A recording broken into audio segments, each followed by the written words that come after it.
What's up, y'all? It is January 11th, 2026. I'm coming at you from the United States of America. Let's chat about some stuff going on. We're going to briefly first touch on Trump's warmongering all around the world, and then we're going to talk about the ICE stuff going on, and we're going to talk about Elon Musk's Grok, because I feel like these are three of the biggest stories from the past couple weeks, and we got to get into it. Okay, so first, just to show that I've got facts here, these are some stories from newspapers with direct quotes from Trump. We are going to start now hitting land, quote. Trump threatens military campaign against cartels. Okay, so the reason why I'm pointing out these two, that's Mexico, and then here, Trump ramps up Greenland threats and says U.S. will intervene, quote, whether they like it or not. Okay, so the thing about these two that strikes me specifically is that we've got Greenland is one of our NATO allies, and that could cause a lot of huge problems, and it doesn't seem like our NATO allies want that to be going on. So I'm not a huge NATO boy myself personally. I'm just saying that this is a little bit egregious, and it just seems unprompted. Like maybe they would be willing to strike a deal with us instead. Maybe we could ramp up our military stuff there because we have allyship with them. So this seems a little bit heinous. I'm not really the guy with all the details, but I am going to link you guys a source that has a very good read on the things going on. I just wanted to pass that around if anyone's like curious, hey, what is going on and why would they be doing the things that they're doing? I'm going to link you guys a page in the description of this video, so check that out if you want to get a little bit more educated on our global happenings. And then with Mexico, I think that's going to be especially problematic for Americans.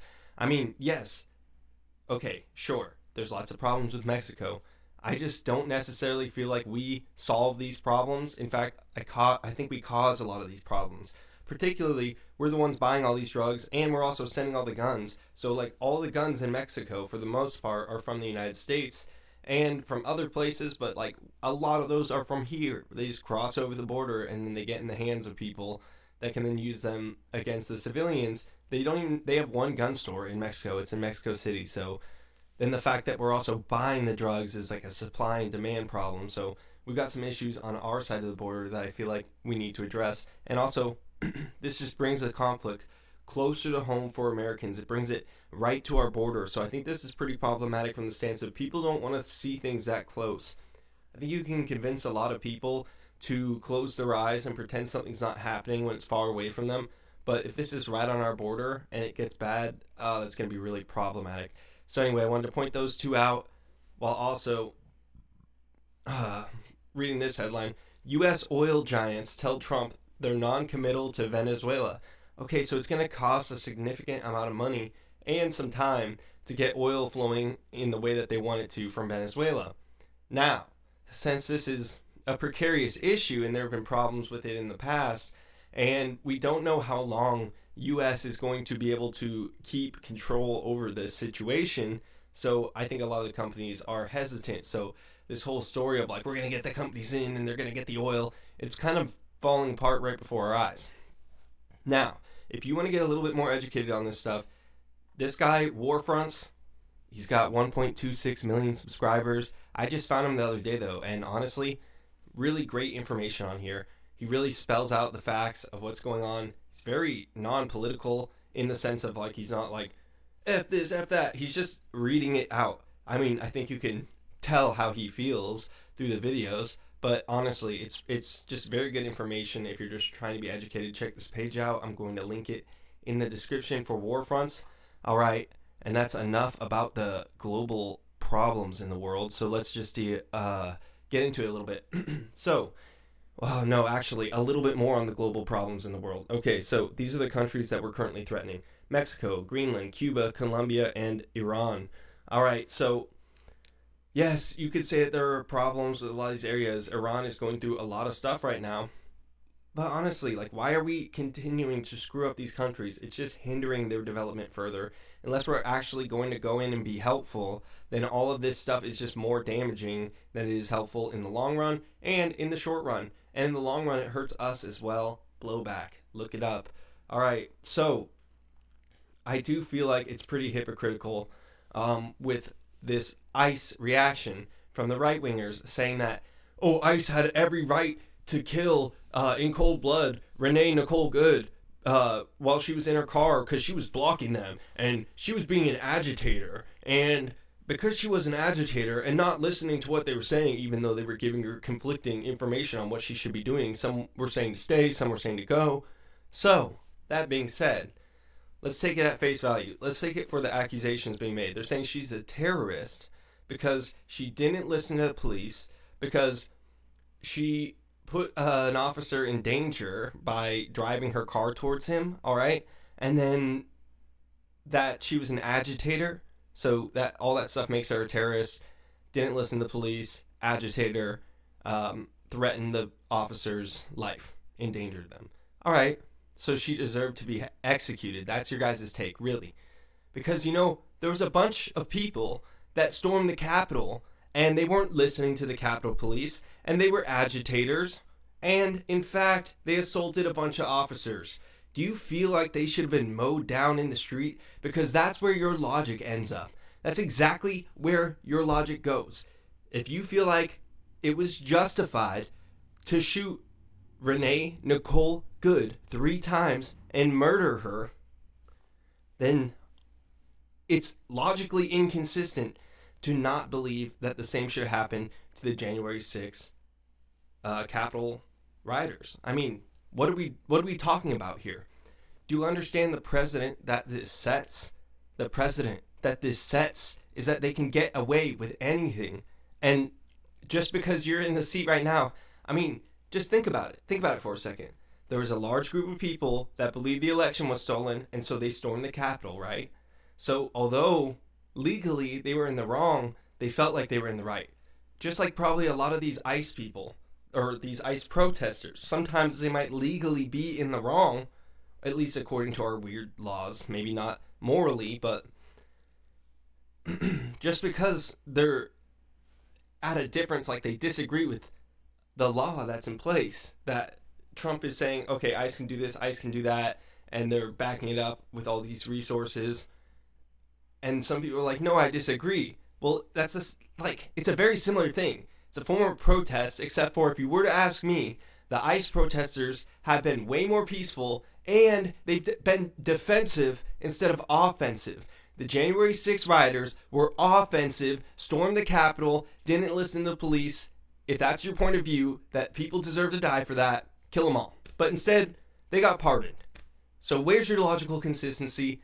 I don't change mine. And also, there were some people, okay, so if you're anti-war, if you're anti-regime change, if you don't think we should be sticking our hands in everybody's pockets and piddling everybody like gropers, honestly, around the globe, let me give this video a like. Because last time that I spoke about this, all the anti-war people jumped down my gills and disliked the video. It was pretty funny, though. Anyhow, I'm not going to change my position on this. Whether it was Democrats doing it or Republicans, no matter who did it, I would still have the same position. Oh, we probably shouldn't have kidnapped Maduro. Oh, we probably shouldn't be doing this regime change stuff in South America. It doesn't really work out historically. I would have that same position, and I would be coming out against it. Now, let me ask you, are you logically consistent? If it were Democrats doing the regime change instead of your supreme leader, Trump, would you be detesting it? Would you would probably be saying, oh, Kamala's gonna get us into World War III. Oh, no new wars. Why do we keep dropping bombs? Oh my gosh, Trump would have saved us and world peace, and he deserves the Nobel Peace Prize. That's the thing. I would decry it either way. I would be against it because I'm logically consistent, because I actually have an opinion that isn't changed by who is doing the thing. I think the thing is wrong either way. Now, a lot of y'all would have hated it if Kamala did it, but you support it because Trump's doing it. Think about it. Just think about it. Think about if a Democrat was doing it, would you support it or would you be against it? And what would all the podcasters that you listen to be saying about it? Now, I know I'm just a nobody on here, right? Who am I? But that's the point. So many of the people on here are just dishing to you, and that's all they do is they just talk. They're paid to talk. They're paid propagandists. I'm just a guy that works a 9 to 5. I'm just coming on here telling you what I'm seeing as an American citizen.